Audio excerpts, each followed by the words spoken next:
Hi folks, welcome to Blue and Gold Talk, the video on the channel that I just toss out ideas and talks. And here's the thing, guys, I just realized.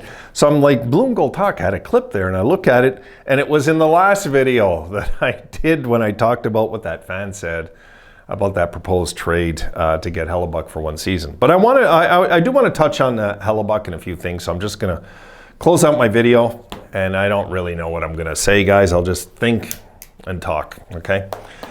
This idea that I don't want to look desperate as a franchise. I find that as a fan base, I find that we're acting desperate, that we have to get Hellebuyck or else. I don't want to get the mentality as Hellebuyck or bust, guys. Hellebuyck wasn't even an idea for this franchise when we had Devon Levi in nets. You guys seen how excited that was for us. That was an exciting time for us, watching our young goalie and watching him prosper right away coming into the NHL.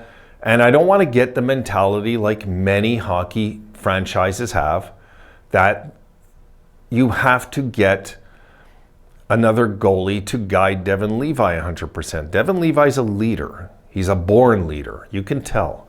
So I'm not too worried about that, okay? It's not that.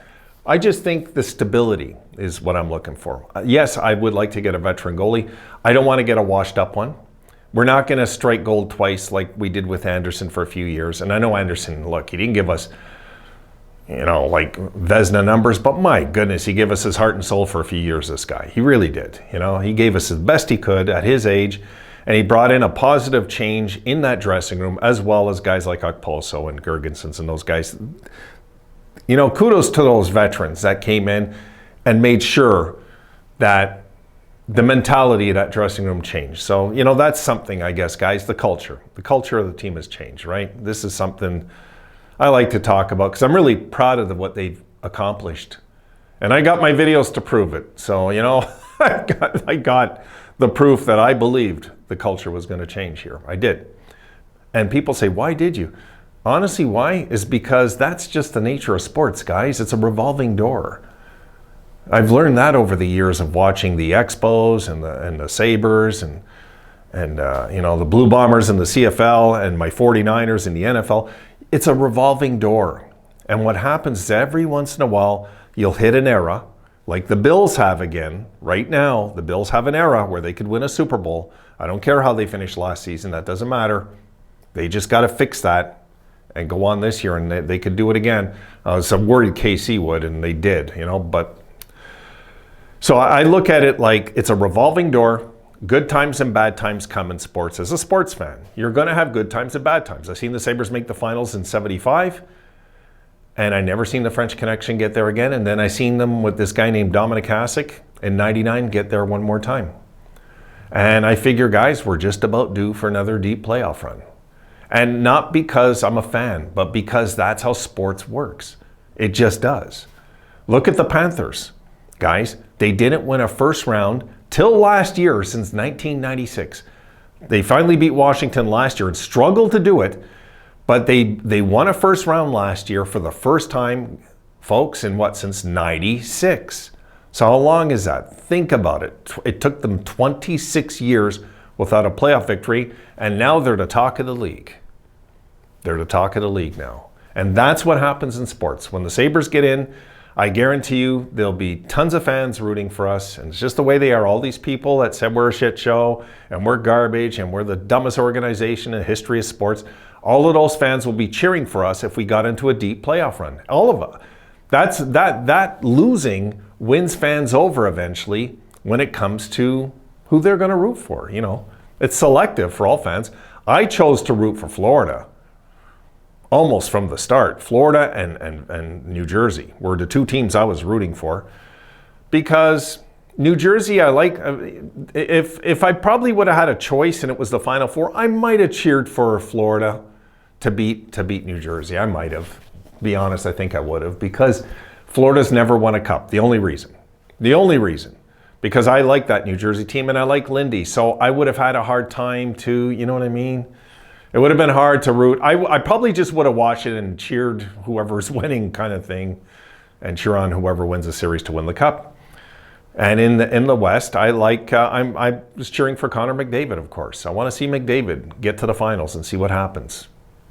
eventually. So we're not there yet with that, but I can tell you when I look at how the NHL's evolved and the game has changed, and okay, that's okay. That doesn't matter. Everybody changes with the game. Everybody does. But have we changed with the culture? You know, not hiring doorknobs like Botterill. You know, we don't want to get guys like that here. And Kruger, guys who were like that must have been the worst 1-2 combo in Buffalo Sabres history was Botterill and Kruger at the same time. And of course, Kruger wanted him because he was a family friend. Like, honestly, folks, really? You know, times have changed. Times have changed. And now the Sabres luckily had Granato come in as an assistant. And it's just funny how things work in life and in sports, you know. And he was really the answer to getting this culture back on track. Now, I'm not saying Granato is going to be our coach when we win the Stanley Cup. I don't know. I just don't know. He could be. It's possible. I don't know. Time will tell with that. But things were due to change is what I'm saying. And they did.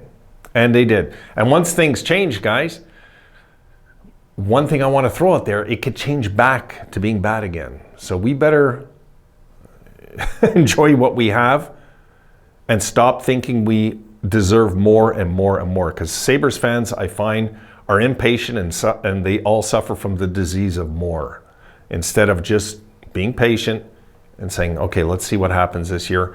Because this whole plan is about winning a Stanley Cup eventually. You've heard the guys talk about in the dressing room. Dylan Cousins is not shy to talk about they want to win a Stanley Cup.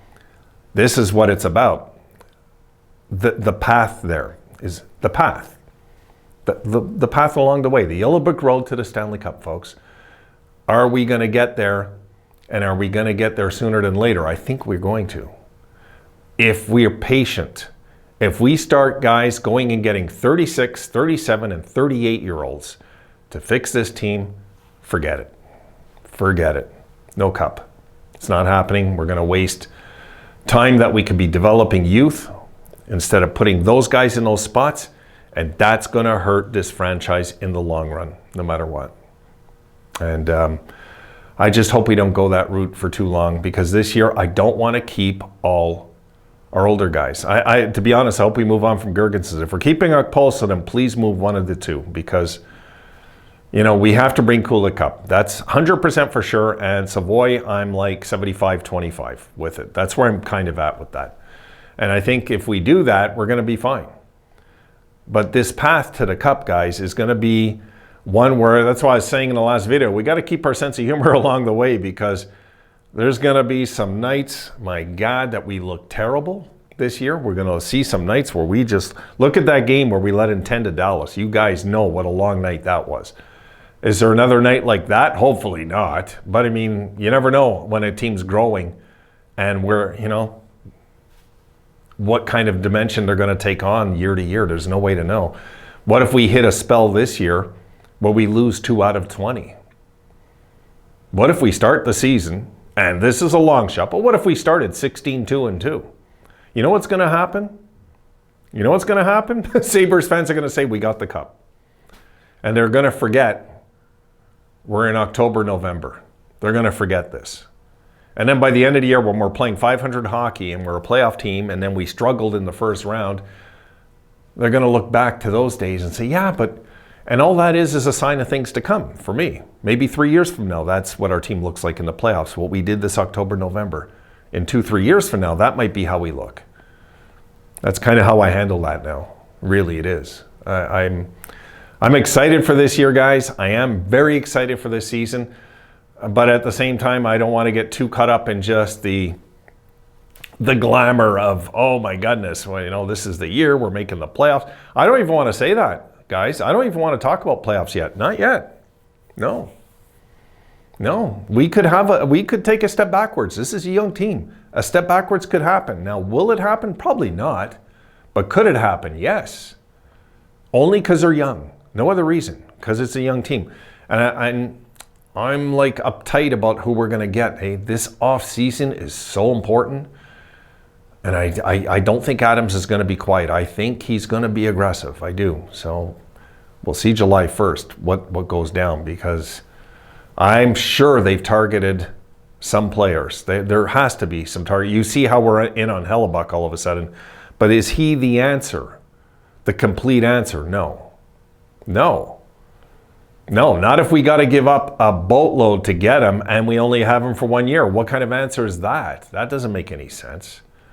No, you got to have this guy locked in for at least 3 years after this year, at least, to get your trade worth. But if we're going to go out and give a whole bunch of stuff and he's going to say, okay, I'm coming over, and he just doesn't kind of like some of the guys in the dressing room for whatever reason it is, he's gone. He's gone. He doesn't take to this whole Sabres brotherhood thing, he's gone. What if he's an outsider type of guy? Then he's gone. I can go on and on. Why a 1 year is way too high a risk. It's way too high a risk. So we'll see, anyways, what they do with it. All right, done for the night, guys. I'm going to get these videos out to you, and I'll see you tomorrow. Have a great one.